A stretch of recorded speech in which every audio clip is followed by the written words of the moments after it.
Assalamualaikum warahmatullahi wabarakatuh. Jumpa kembali lagi dengan saya Udin dalam channel Kim Ude. Asiknya belajar kimia. Materi hari ini adalah pembahasan soal kimia utul UGM tahun 2019. Permintaan dari teman-teman di komentar untuk membahas soal utul UGM 2019 sejauh mana? Apakah setara dengan SIMA UI? Apakah ujian mandiri yang lain? Kita akan membahas secara full lengkap 20 soal. Oke, sebelum saya bahas, seperti biasa jangan lupa like, subscribe, dan komentarnya. Juga lonceng ditekan supaya tidak ketinggalan video terbaru dari Kim Ude. Oke, gimana model soal utul UGM 2019? Yuk kita mulai, kita bahas dari soal nomor 36. Soal nomor 36. Soal 36 ini adalah soal tentang KSP. KSP ion sejenis. Di soal SIMA UI juga keluar soal KSP, tapi bobotnya lebih sulit. Di UM-UGM atau utul UGM agak lebih mudah. Ya, gimana modelnya? Seperti ini. Diketahui pH jenuh, ada pH jenuh dari MgOH 2 kali magnesium hidroksida itu adalah 10 plus log 2. Yang diminta adalah berapakah kelarutan? Ya, kelarutan MgOH 2 kali pada pH 13. Berapakah kelarutan MgOH 2 kali pada pH 13? Dengan satuannya mol per liter. Ini yang ditanyakan, berapa? Langkah pertama, teman-teman harus mencari. Langkah pertama, cari KSP-nya. Cari KSP. Ini langkah pertama, cari KSP-nya. Masih ingat teman-teman, MgOH 2 kali, kalau diionkan, itu jadi apa? Jadi Mg2 plus ditambah 2OH-. Oke. Di situ ada pH. pH-nya tadi berapa? pH-nya sama dengan 10 plus log 2. Maka pOH-nya sama dengan 14 dikurangi 10 plus log 2. Maka pOH ketemu berapa? 4 min log 2. Kalau pOH ketemu 4 min log 2, berarti OH-nya ketemu 2 kali 10 pangkat min 4. Ini langsung masuk ke sini untuk mencari KSP. Ini langsung masuk ke sini. Berarti saya tulis 2 kali 10 pangkat min 4. Konsentrasi Mg-nya berapa? Pakai perbandingan koefisien. Ini 1, ini 2. Berarti kalau ini 2 kali 10 min 4, berarti ini 1 kali 10 pangkat min 4. Maka saya tulis 10 pangkat min 4. Maka kita bisa menghitung harga KSP-nya. Mencari KSP, masih ingat, konsentrasi ion-ion pangkat koefisien. Berarti Mg2 plus pangkat 1 dikali OH min pangkat 2. Tinggal kita masukkan angkanya, berarti ini 10 pangkat min 4 dikali 2 kali 10 pangkat min 4 dikuadratkan. Maka 2 kuadrat ketemu 4, berarti nanti ketemu 4 kali, ini min 4 kali 2 min 8 sama min 4, berarti 4 kali 10 pangkat min 12. Inilah harga KSP-nya. Sekarang berapakah kelarutannya dalam pH 13? Maka kita mengionkan kembali, ya, mengionkan kembali, berarti MgOH 2 kali, jadi apa? Jadi Mg2 plus ditambah 2OH-. Oke, tadi pH-nya sekarang minta pH 13. Berarti pH 13, maka pOH-nya adalah ketemu 14 dikurangi 13, maka ketemu 1, maka OH-nya ketemu 10 pangkat min 1. Ini masuk ke sini, 10 pangkat min 1 masuk ke sini.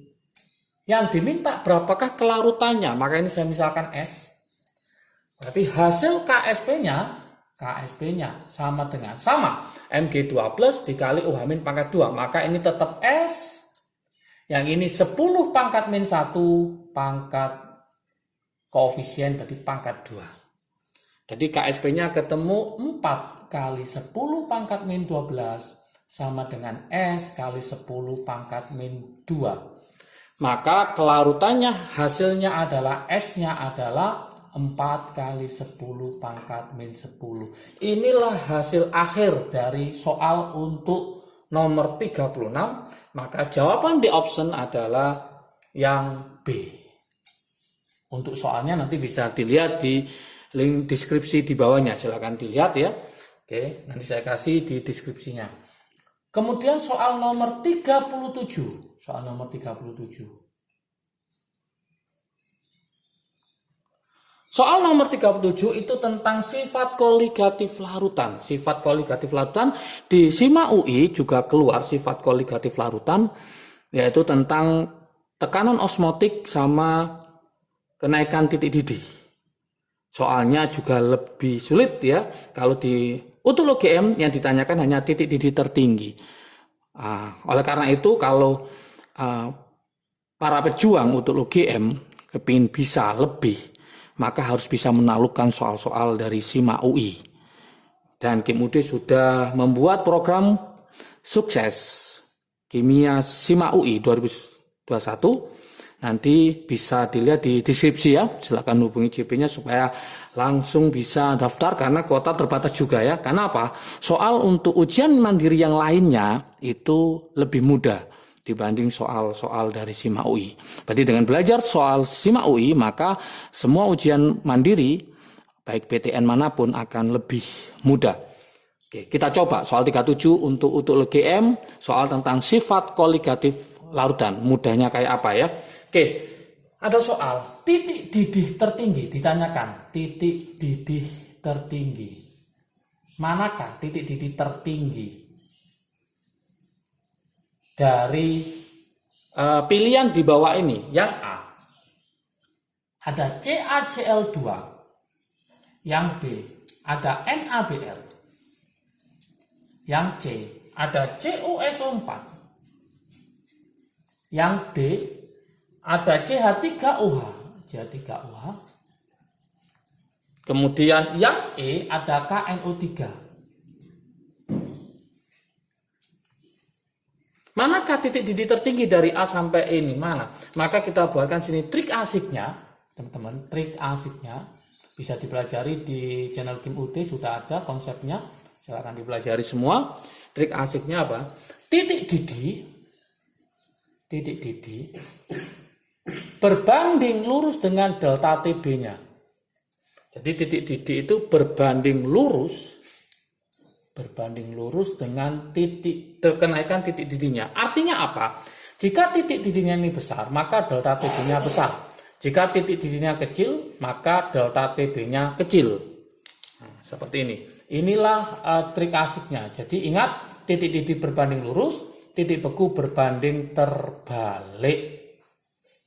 Oke. Masih ingat rumusnya? Delta TB itu ada dua, ada yang elektrolit, ada yang non. Kalau yang elektrolit itu M kali KB kali I.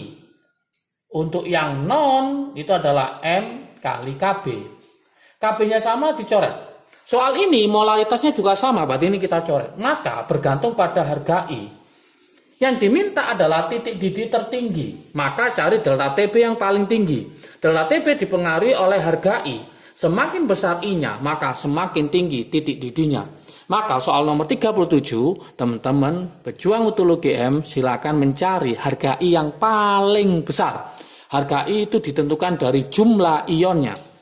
Kita mulai dari E.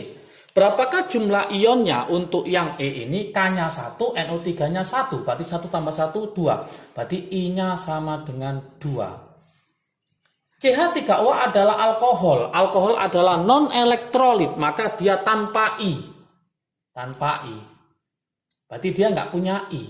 Bukan I-nya 1 tapi nggak punya I karena dia non-elektrolit. CuSO4 garam, elektrolit. Berarti Cu-nya 1, SO4-nya 1. Berarti I-nya adalah ketemu 2. NaBr, Na1, Br-nya 1. Berarti I-nya ketemu 2 juga. Ca-nya 1, Cl-nya 2, berarti I-nya ketemu 3. Maka yang paling banyak adalah yang A. Maka jawaban untuk soal nomor 37 adalah yang A. Oke, seperti ini. Mudah sekali. Oke. Semakin paham konsepnya, semakin bisa, maka semakin mudah untuk mengerjakannya. 38, soal nomor 38. Soal nomor 38, nah di sini ada soal tentang sel elektrolisis ya. Pembuatan, ada soal pembuatan NaOH,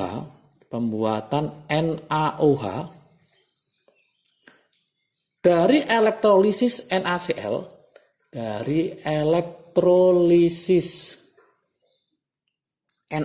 natrium klorida dengan arusnya diketahui 0,2 Faraday. Yang diminta banyaknya NaOH, natrium hidroksida dengan MR40 yang dihasilkan itu berapa? Soalnya seperti ini. Gimana cara menyelesaikan? Mudah sekali, pakai trik asiknya aja supaya cepat. Trik asiknya yaitu apa? Mol dikali valensi sama dengan Faraday. Pakai ini sangat mudah sekali.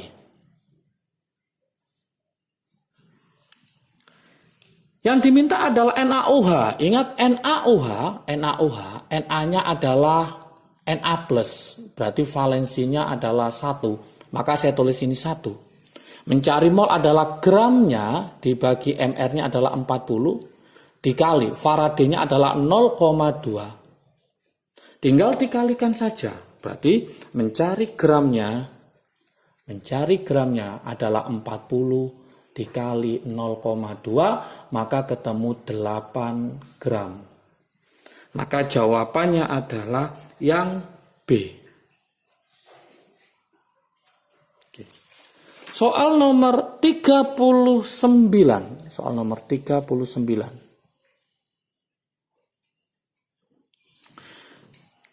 Esterifikasi fenol. Nah, ada namanya esterifikasi fenol. Ini adalah reaksi kimia organik ya.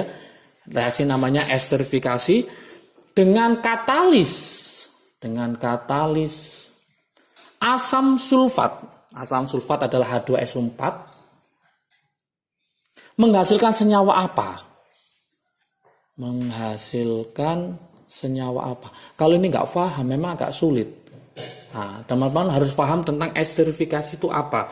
Maka saya buatkan trik asiknya di sini. Trik asiknya untuk esterifikasi. Reaksi esterifikasi itu triknya adalah ada kata samol, hasilnya nanti adalah ILOAT plus H2O. Inilah yang disebut dengan namanya reaksi esterifikasi. Samol itu maksudnya adalah asam ditambah alkohol, hasilnya adalah alkil alkanoat yang disebut dengan namanya ester, maka disebut esterifikasi. Nah, pertanyaannya di sini adalah esterifikasi fenol dengan katalis asam. Berarti kita butuh apa? Butuh asam sama fenol. Nah, asam saya lambangkan dengan rumus RCOOH ditambah fenol. Nah, fenol adalah turunan dari benzena. Di sini ada OH. Oke, hasilnya apa? Dengan katalis apa di sini? H2SO4. Ingat, dia akan melepas air, berarti ini H sama OH. Nah, bergabung akan menjadi H2O. Kemudian hasilnya ini adalah benzenanya. Kemudian kita gabung di sini. Ada O ya. Kemudian ada C, O dan R. Oke.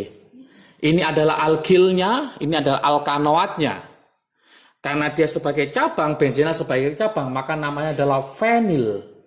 Fenil yang ini adalah alkanoatnya. maka namanya adalah fenilalkanoat. Kalau seandainya asamnya pakai propanoat, maka namanya adalah fenilpropanoat. Maka jawaban di option adalah yang paling betul adalah yang A, fenilpropanoat. Sangat mudah ya. Soal nomor 40 ya, soal nomor 40 ini tentang waktu paruh. Radioisotop waktu paruh. Ini sangat mudah ya untuk UGM, sehingga kalau bisa simak UI maka bisa juga soal untuk UGM dan ujian mandiri yang lain, bisa Undip, bisa UNER, bisa UB. Oke.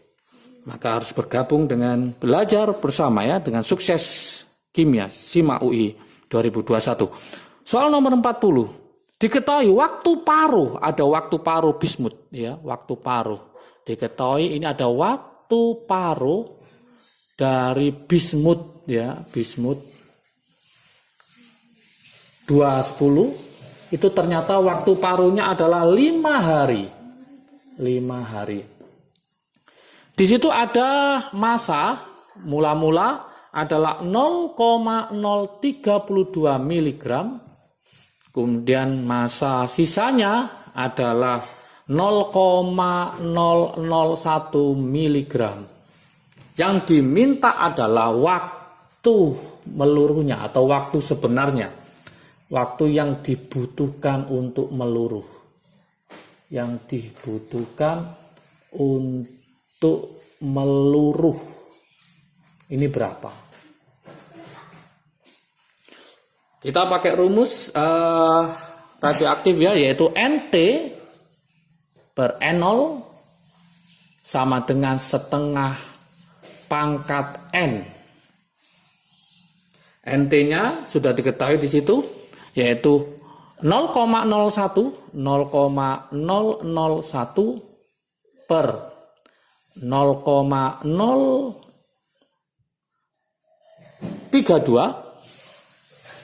sama dengan setengah pangkat N. Oke, ini bisa saya tulis adalah 1/32 sama dengan setengah pangkat N, berarti sama dengan setengah pangkat 5 sama dengan setengah pangkat N, maka N-nya ketemu 5. Mencari N itu adalah waktu meluruhnya dibagi waktu paruhnya. Berarti ketemu nih 5, yang diminta waktu yang dibutuhkan untuk meluruh, waktu paruhnya adalah 5 hari. Maka mencari waktu yang dibutuhkan 5 kali 5 berarti 25 hari. Maka jawaban di sini untuk soal nomor 40 adalah 25 hari, opsinya adalah yang B. Oke, kita lanjutkan ke soal nomor 41. Soal nomor 41. Soal nomor 41.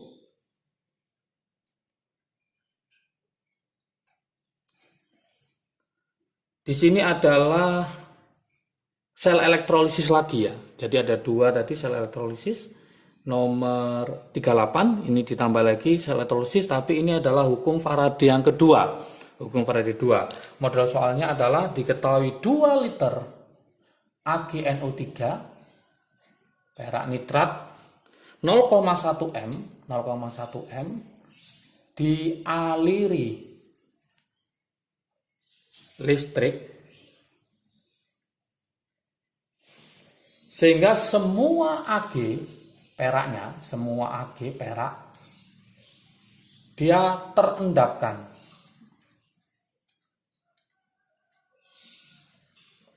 Yang diminta berapa volume gas, yang diminta adalah berapa volume gas yang terjadi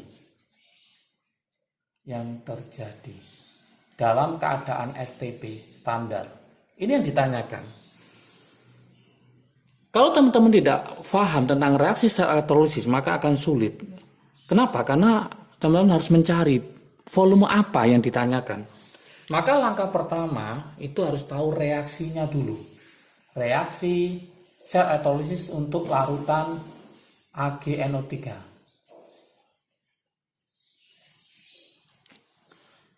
yaitu ada katoda sama anoda. Ag depan sebagai katoda, reaksi yang di katoda adalah Ag plus elektron menjadi Ag. Anodanya karena sisa asam oksi, maka yang masuk di sini adalah 2H2O menjadi 4H plus O2 plus 4 elektron. Berarti kesimpulannya yang ditanyakan gas apa? Oksigen inilah yang ditanyakan. Kalau sudah ketemu gas yang ditanyakan, maka kita pakai trik asiknya. Trik asik untuk hukum Faraday 2 sudah ada di channel Kim UD tentang sel elektrolisis. Ada 4 paket video di situ. Ada hukum Faraday 1, hukum Faraday 2, ada reaksi sel elektrolisis, ya, dan ada penerapan sel elektrolisis. Bisa dipelajari konsepnya supaya paham, baik nanti ujian mandiri manapun bisa, ya. Gimana modelnya? Yaitu mol dikali valensi sama dengan mol dikali valensi. Berarti ini siapa lawan siapa? Yang sebelah kiri itu adalah Ag, yang ini adalah O2. Ingat, valensi dari Ag dia adalah plus 1, saya tulis plus 1. Untuk oksigen valensinya adalah 4. Dari mana 4? Karena O itu adalah min 2. 2 kali min 2 berarti min 4. Berarti jumlah muatannya adalah 4. Ini harus paham. Mencari molnya tinggal dikalikan 2 kali 0,1. 0,1 kali 2 maka ketemu 0,2. Berarti ini ketemu 0,2. Mencari volume dalam keadaan STP maka dibagi dengan 22,4. Tinggal kita coret ketemu 5,6, berarti volume STP hasilnya adalah 0,2 kali 1 ketemu 0,2 dikali 5,6. Maka hasilnya adalah 1,12 liter. Di option pilihan maka jawabannya adalah yang A. Oke, sangat mudah, ya. Soal nomor 42. Soal nomor 42 ini adalah mencari tentang orbital. Orbital yang sesuai. Orbital yang sesuai dengan bilangan kuantum. Bilangan kuantum di sini ada N-nya 4, L-nya 2, kemudian M-nya 0. M-nya 0. Apakah yang A 3D? Yang B apakah 4D? Yang C apakah 4P? Oke. Yang D apakah 4F? Yang E apakah 5D?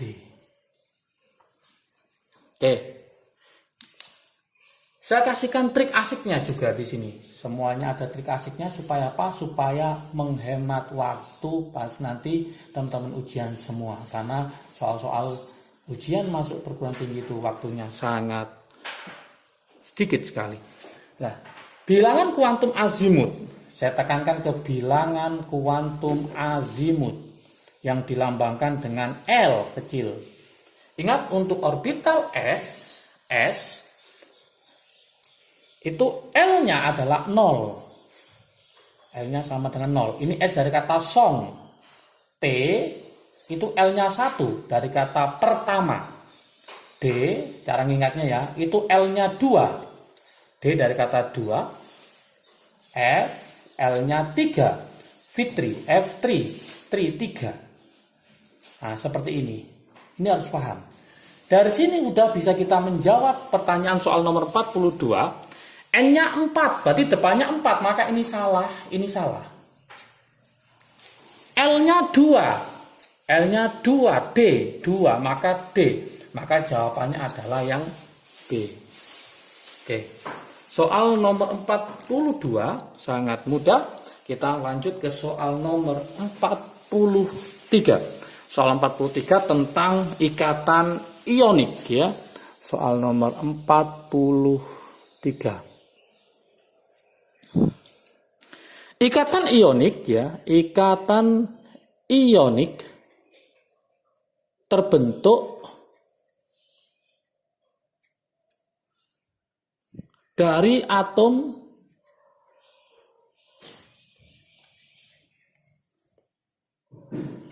unsur X 19 dengan unsur yang mana? Ini yang ditanyakan. Apakah yang A itu adalah R4, yang B adalah S5, yang C adalah T6, yang D adalah V7, yang E adalah U15. Kita analisis sekarang. 9 ini kalau kita pakai konfigurasi biasa, ini adalah 2,7. Berarti ini adalah golongan 7A. Golongan 7A, golongan halogen, sifatnya adalah non-logam. Untuk membentuk ikatan ion, maka ikatan ion itu terbentuk dari apa? Dari logam dengan non-logam. Maka non-logam ini akan butuh logam. Maka untuk soal A sampai E, cari yang logam. Kita coba. Ini adalah 285. Ini 2,5, 2,4, 2,3, ini 2,2. Maka yang logam adalah yang A. Ini adalah logam golongan 2A. Logam golongan 2A yang disebut dengan logam alkali tanah. Berarti 2A melawan 7A membentuk ikatan ionik. Soal nomor 44. Soal nomor 44, di situ ada suatu reaksi yaitu NaOH ditambah H3PO4 asam fosfat. Hasilnya adalah Na3PO4 ditambah H2O. Pada soal diketahui belum setara. Maka langkah pertama teman-teman harus menyetarakan di situ. Na-nya 3 maka kalikan 3, hanya 3 ditambah 3, 6, berarti ini dikali 3. Yang diketahui hanya ini 90 ml 0,1 M. Yang diminta adalah berapakah massa NaOH kalau MR-nya sama dengan 40. Maka langkah pertama itu berawal dari ini. 90 kali 0,1 itu ketemu 9 milimol. Kalau ini 9 milimol, maka mencari NaOH tinggal kita pakai perbandingan koefisien.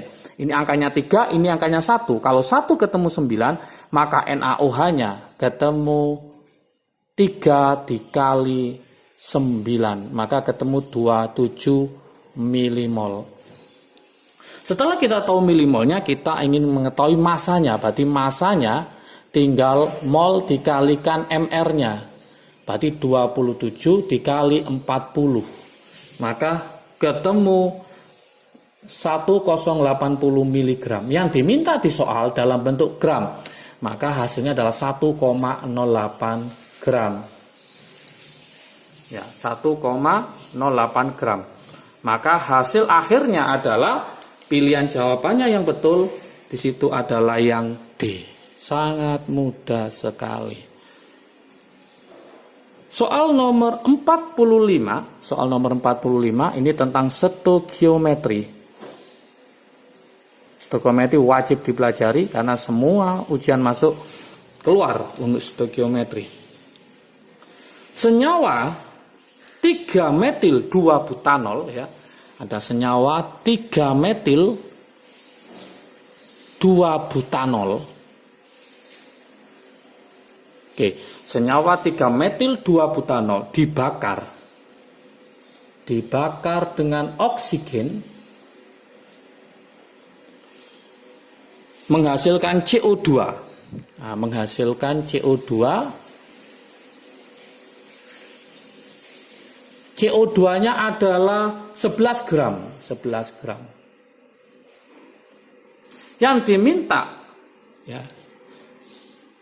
diminta adalah berapakah volume dari O2 yang dibutuhkan pada kondisi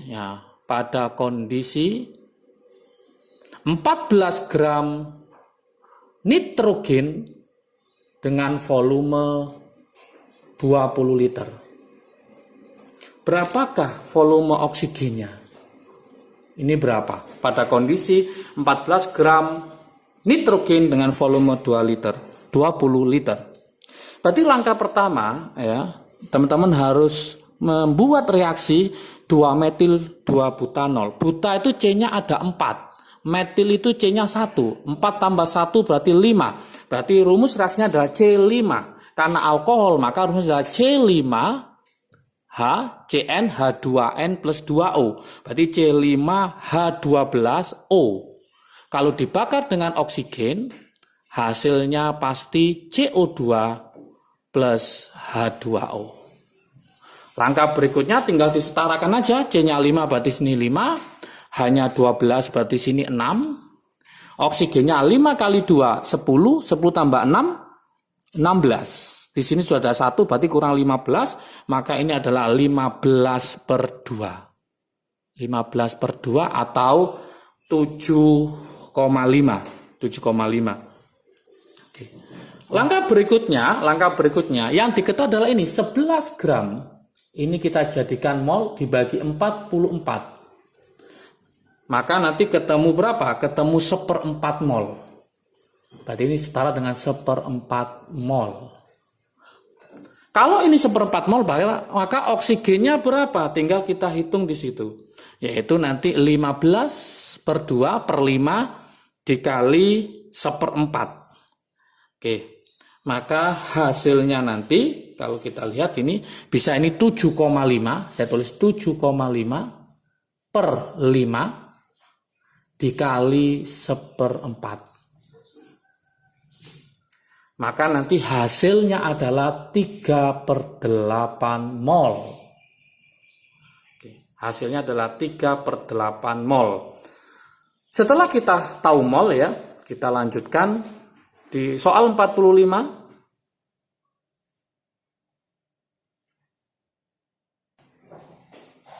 Oke, lanjutan dari soal nomor 45.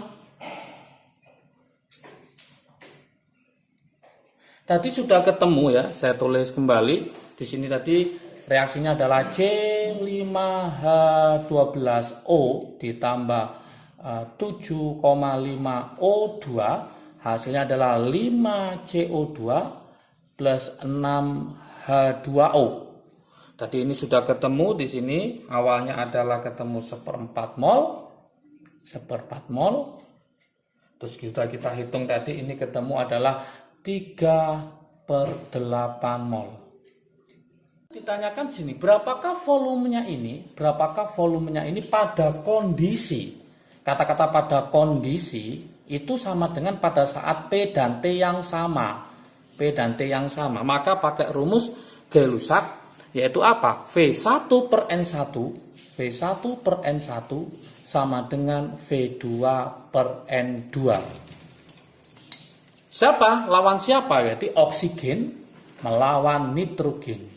Yang diminta adalah miliknya si oksigen. Berapakah V1-nya? Molnya tadi ketemu 3/8 sama dengan volume dari nitrogen itu adalah 20 liter. Mencari molnya di situ diketahui 14 gram, berarti 14 dibagi mR dari nitrogen. Nitrogen itu N2. Airnya N itu 14, berarti MR-nya adalah 14 kali 2, berarti 28. Maka 14 bagi 28. Oke. Dari sini maka bisa kita simpulkan, ini V1/3/8 sama dengan 20 dibagi setengah. Oke, kita lanjutkan menghitungnya di sini. Berarti ini adalah V1. Kita lanjutkan ya, V1 3/8 sama dengan 20 dibagi setengah sama dengan 40. Berarti V1 sama dengan 3/8 dikali 40. Maka V1 sama dengan 40 bagi 8 ketemu 5. 5 kali 3 ketemu 15 liter. Maka jawabannya adalah 15 liter. Maka di option jawaban adalah yang B. Oke, soal nomor 45. Berikutnya adalah soal nomor 46.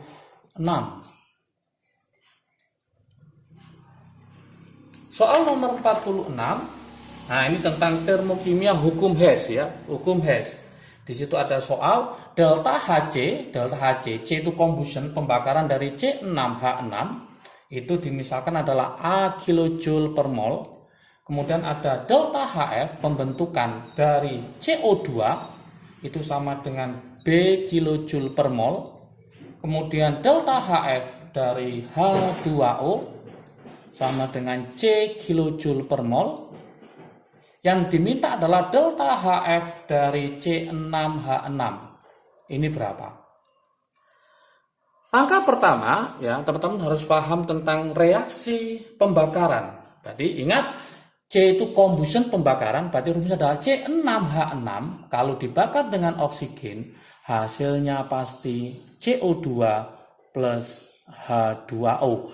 Kemudian setarakan ini 6. Hanya 6 berarti ini dikali 3, oksigennya 6 kali 2 adalah 12, 12 ditambah 3 berarti 15, berarti ini adalah 15 per 2. Karena diketahui delta Hf, maka triknya mencari delta H, rumusnya adalah kaki. Kaki itu apa? Kanan dikurangi kiri. Berarti kita tinggal menghitung saja di situ. Mencari delta H-nya adalah kanan dikurangi kiri. Ini sebelah kanan, ini sebelah kiri. Berarti nanti tinggal 6 dikali CO2-nya dimisalkan B, 6B, ditambah 3. H2O-nya adalah 3C, sebelah kanan sudah beres, dikurangi sebelah kiri adalah delta Hf dari siapa? Dari C6H6. Untuk unsur bebas, delta Hf-nya adalah 0.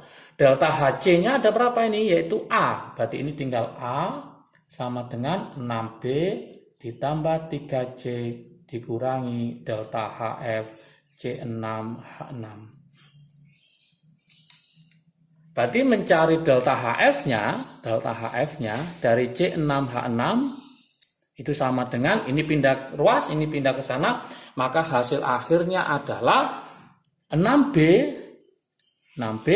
ditambah 3C dikurangi A.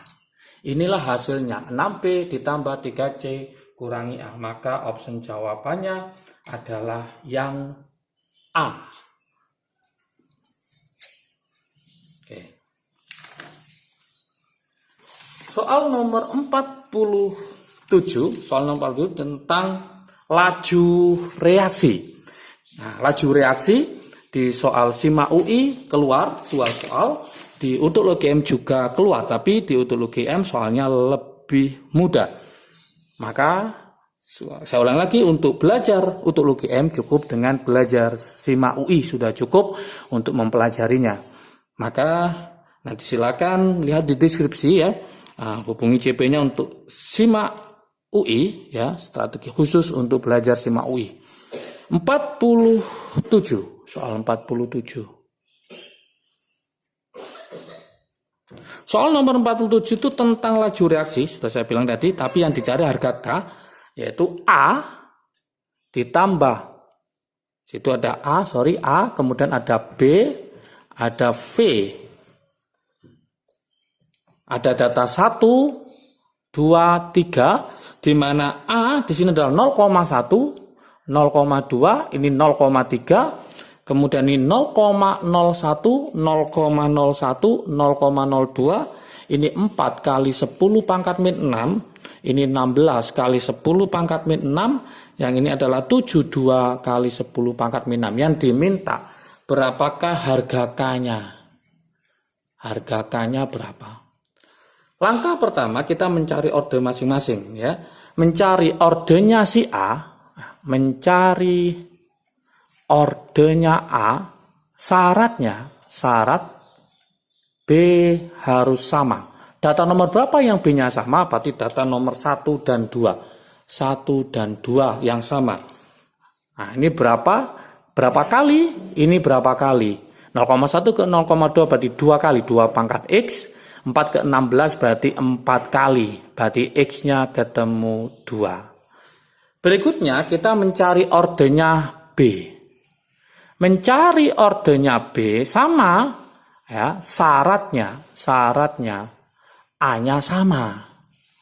Nah, di sini A-nya nggak ada yang sama, maka jangan khawatir. Kita nggak boleh pakai data 12 karena udah dipakai. Maka boleh pakai 13 atau 23. Yang enak yang mana? 13 karena angkanya lebih bagus. Berarti kita pakai 1 dan 3. Berarti ini berapa kali, ini juga berapa kali. Nah, itulah triknya ya. Berarti ini 3 pangkat X dikali. Sorry, ini karena nggak sama ya. Berarti ini juga ikut juga. Berarti 3 pangkat X dikali 2 pangkat Y yang dicari sama dengan 4 ke 72 itu adalah 18 kali. X-nya tadi ketemu 2, berarti 3 pangkat 2 dikali 2 pangkat Y sama dengan 18. 3 pangkat 2 ketemu berapa? 9 dikali 2 pangkat Y sama dengan 18. 2 pangkat Y sama dengan 18 bagi 9 ketemu 2.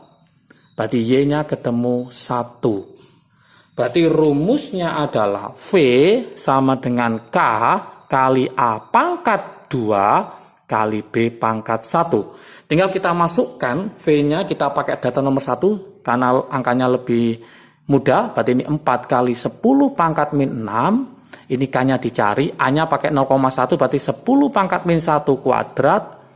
B-nya pakai 0,01 berarti 10 pangkat min 2. Oke, maka harga K-nya bisa kita hitung. Ini min 2, ini min 2, min 4, ini min 6. Maka tinggal 4 kali 10 pangkat min 2 atau min 2 atau 0,04.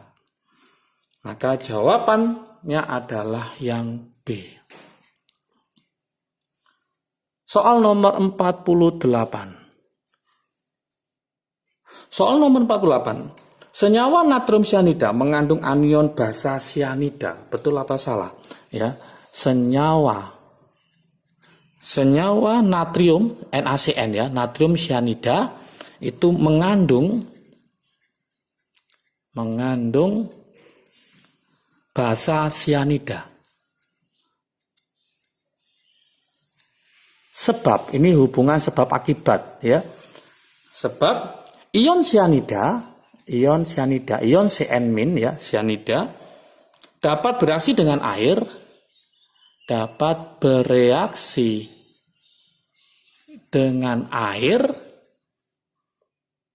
membentuk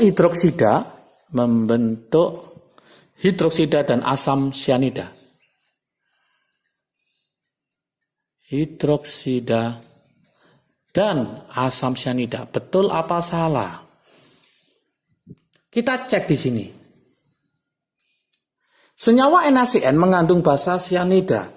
Kalau kita buat rumusnya, NaCN itu kalau kita ionkan adalah Na plus sama Cn-. Na plus sama Cn-. Cn- itu berasal dari mana? Dari HCN. Berarti Cn ini merupakan bukan basa cyanida, tapi merupakan asam dari asam. Berarti ini salah. Ion Cn- dapat bereaksi dengan air membentuk hidroksida. Karena Cn- adalah asam lemah, ya, ion dari asam lemah, maka terhidrolisis Cn- ditambah H2O akan menjadi apa? Akan menjadi HCN plus OH-. Berarti dia akan membentuk asam cyanida sama ion di tengah. Berarti ini betul. Berarti jawabannya adalah salah betul. Salah betul, maka jawabannya adalah yang D. Soal nomor 49. Soal nomor 49.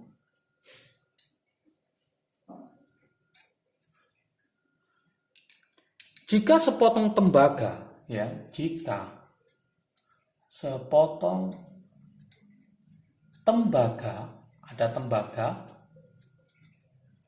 dimasukkan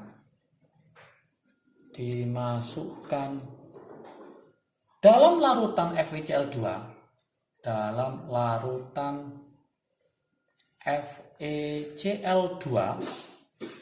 akan menghasilkan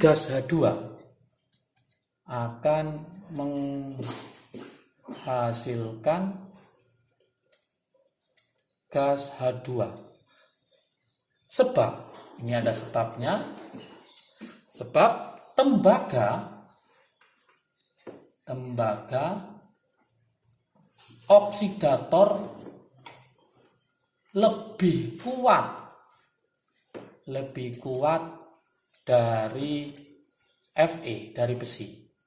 Betul apa salah? Kalau kita cek di sini, masih ingatkah deret volta, trik asiknya ya, deret volta.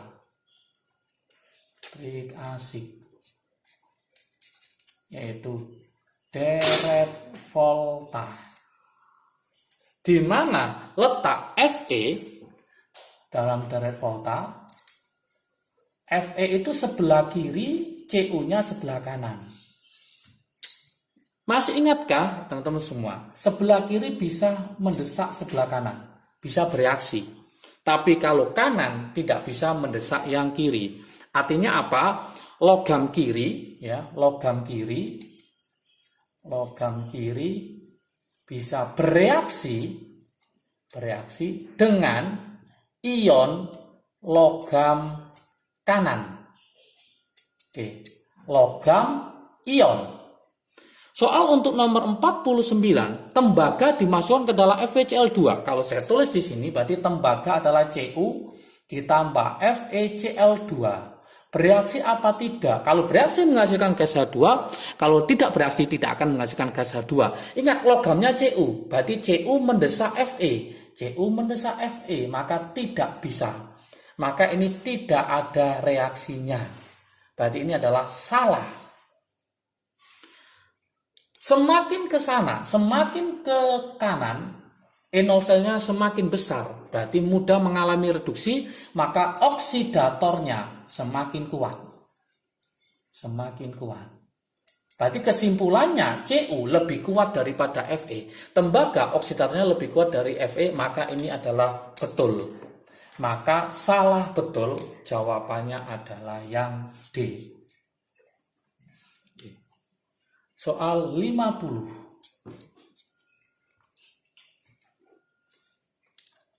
Soal 50 ada soal laju suatu reaksi meningkat apabila ukuran partikel diperkecil. Ya. Laju reaksi ini meningkat jika ukuran partikelnya diperkecil.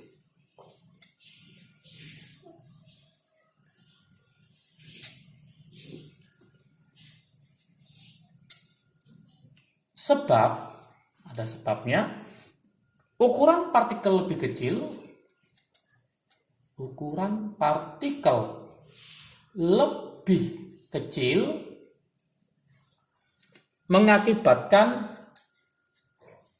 mengakibatkan kontak antar reaktan menjadi kecil.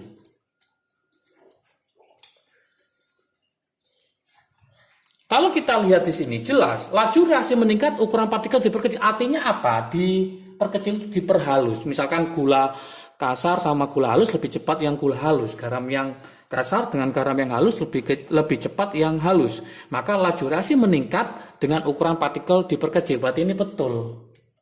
Ukuran partikel lebih kecil mengakibatkan kontak antar reaktan menjadi kecil, malah menjadi besar. Kenapa? Karena semakin banyak tumbukan kalau halus. Maka ini adalah salah. Maka benar salah jawabannya adalah yang C. Sangat mudah sekali. Soal nomor 51.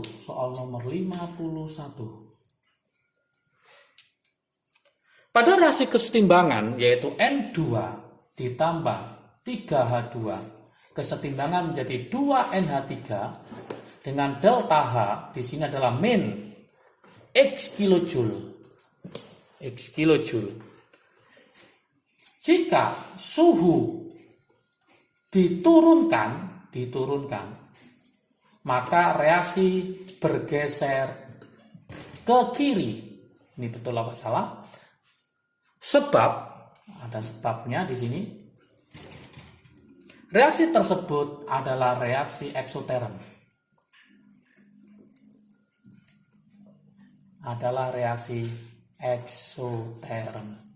Oke.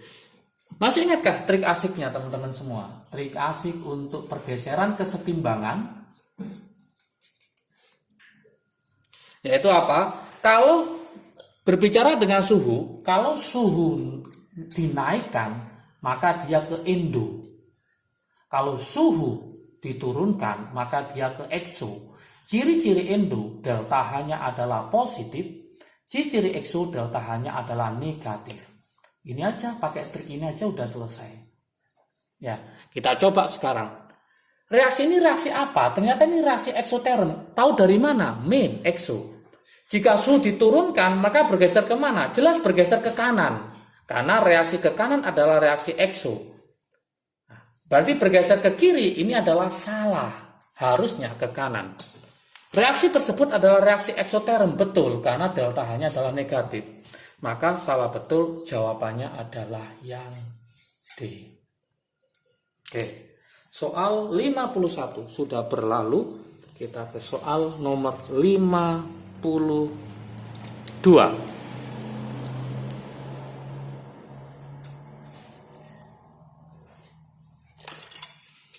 Soal nomor 52, di sini ada 100 ml 0,1 m HA dengan Ka 10 pangkat min 4 direaksikan dengan natrium hidroksida NaOH 0,8 gram. MR-nya adalah 40. Larutan tersebut ditambah aquades